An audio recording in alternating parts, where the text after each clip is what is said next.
আজকে তোমাদের সাথে শেয়ার করব আমার 1 জানুয়ারি কিছু কেকের অর্ডার। এই কেকগুলো ছিল আমার 2026-এর প্রথম অর্ডার। তোমরা ভাবো যে জানুয়ারি মাস প্রায় শেষ হতে যাচ্ছে আর আমি এখন পোস্ট করছি আমার 1 জানুয়ারি কেকের অর্ডার। মানে কতগুলো কেকের ভিডিও আর ফটো আমাকে সেভ হয়ে গেছে ভাবো। তা আমার এতটা লেট হচ্ছে ভিডিওগুলো ছাড়তে। তো যাই হোক, প্রথম যে কেকটা দেখছো এটা ছিল চকলেট ফ্লেভারের মধ্যে, আর পুরো কিন্তু চকলেট টপার দিয়ে এই কেকটা ছিল।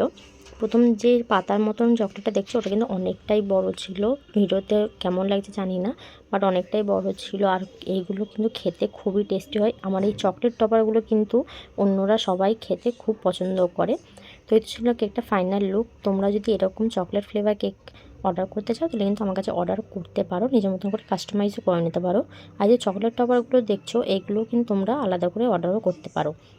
সেকেন্ড কেকটাও ছিল চকলেট ফ্লেভারের মধ্যে। এই দুটো কেক, যেই দুটো কেক চকলেট ফ্লেভার আছে, এই দুটো কেক একজনই অর্ডার করেছিল। যে অর্ডার করেছিল তার বার্থডে ছিল আর তার মার বার্থডে একই দিনেই পড়েছিল, তাই দুটো কেক নিয়েছিল সে তার জন্য আর তার মায়ের জন্য। আর দুটো ছিল 1 পাউন্ডের মধ্যে চকলেট ফ্লেভার কেক, আর দুটোতেই চকলেট টপার দিয়ে ডিজাইন করা ছিল। তো প্রথমে আমি কিছু ক্রিম দিয়ে ডিজাইন করে নিয়েছি, তারপর আমি চকলেট টপারগুলো এক এক করে দিয়ে দিচ্ছি দেখো। তারপর আমি কিছু সুগার বল দিয়ে দেবো। তাকে আমি কিছু পিকচার পাঠিয়েছিলাম চকলেট কেকে, তার মধ্যে থেকে এই দুটো কেক চুজ করেছিল সে। তারা যখনই কেক নেয় তখন চকলেট ফ্লেভারই নেয়, কারণ চকলেট ফ্লেভারটা তাদের খুবই পছন্দ হয় তাই। এরপর আমি একটু গোল্ডেন কালার ডাস্ট করে নিচ্ছি। চকলেটের উপরে গোল্ডেন কালার ডাস্ট করলে একটু দেখতে ভালো লাগে।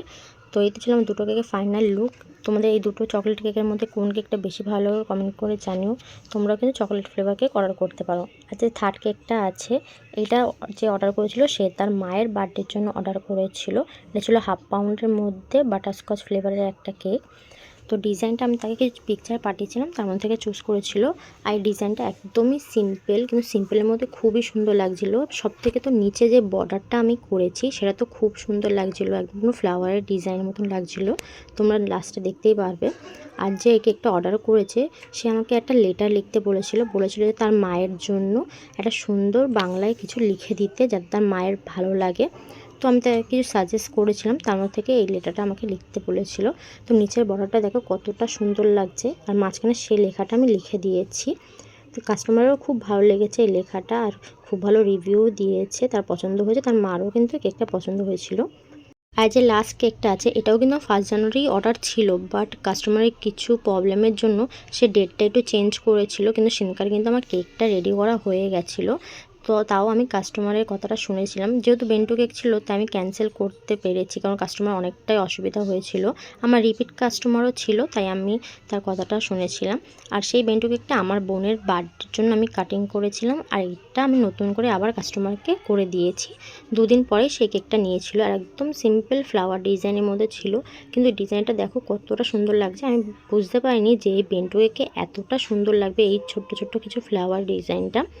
তো কাস্টমারকে কিছু পিকচার পাঠিয়েছিলাম, তার মধ্যে থেকে চুজ করেছিল, আর দেখো রিভিউটাও আমি শেয়ার করে দিলাম।